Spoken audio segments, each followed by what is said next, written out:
বাংলাদেশের বিনোদন দুনিয়ায় দ্রুতই জনপ্রিয় হয়ে উঠছে মাইক্রো ড্রামা নামে নতুন এক বিনোদন ধারা। প্রথমবারের মতো এদেশে নির্মিত হয়েছে পূর্ণাঙ্গ micro drama series silver Sadia. সম্প্রতি ঢাকার একটি ক্লাবে অনুষ্ঠিত হলো সিরিজটির ভার্টিক্যাল স্ক্রিনিং। মিরাজ হোসেনের পরিচালনায় সিরিজটি প্রযোজনা করেছে মায়ের দোয়া স্টুডিওস। দর্শক, বিস্তারিত দেখে নেব অরণ্য আনোয়ারের প্রতিবেদনে। নাই দেখতে পারলাম, তাহলে আসলে লাভ কি? আজকালকার পোলাপান এগুলাই করে। নেটে ছাড়া নাকি মেলা টাকা। দেশের ডিজিটাল কন্টেন্ট জগতে নতুন ধারা নিয়ে আসছে মাইক্রোড্রামা সিরিজ সিলভার সাদিয়া। মাত্র 3 মিনিটের দৈর্ঘ্যের 15টি পর্বে নির্মিত এই সিরিজটি এর মধ্যে কৌতূহল তৈরি করেছে। সিরিজটি মুক্তি উপলক্ষে সম্প্রতি ঢাকার গুলশান ক্লাবে আয়োজন করা হয় এর বিশেষ স্ক্রিনিং। অনুষ্ঠানে উপস্থিত ছিলেন সিরিজটির অভিনয়শিল্পী সাদিয়া আয়মান, এলেন শুভ্র, ফারজানা ছবি, কামরুজ্জামান তপু সহ অনেকে। সিলভার সাদিয়ার ভার্টিক্যাল স্ক্রিনিং শেষে গণমাধ্যম কর্মীদের সঙ্গে কথা বলেন কলাকুশলীরা। সেই সময় তারা তুলে ধরেন বিনোদনের এই নতুন ধারায় যুক্ত হওয়ার গল্প।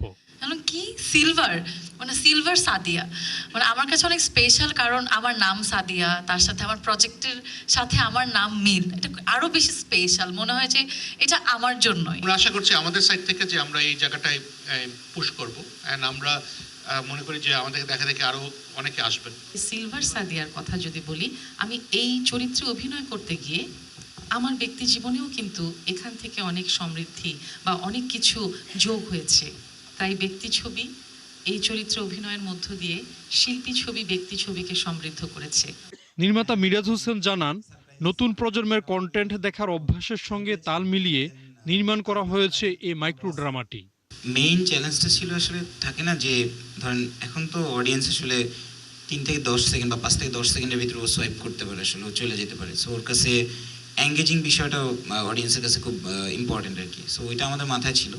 তো ওই জায়গা থেকে আসলে 2 থেকে 3 মিনিটের ভিতরে একটা এপিসোড বলতে হবে, অ্যান্ড ওই এপিসোডের শেষে আবার কিছু একটা রেখে যাওয়া যে ওকে অডিয়েন্স নেক্সট এপিসোডটাও আসলে দেখবে।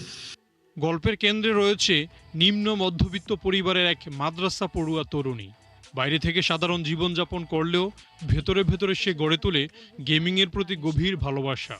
এভাবে এগিয়ে যায় সিলভার সাদিয়ার গল্প। আমি না ভাবতেও পারি না যে আজকে এত দূর যাবে। এই সিরিজ তৈরি হয়েছে সম্পূর্ণ ভার্টিক্যাল ফরম্যাটে, যেখানে প্রতিটি পর্বের দৈর্ঘ্য মাত্র 3 মিনিট।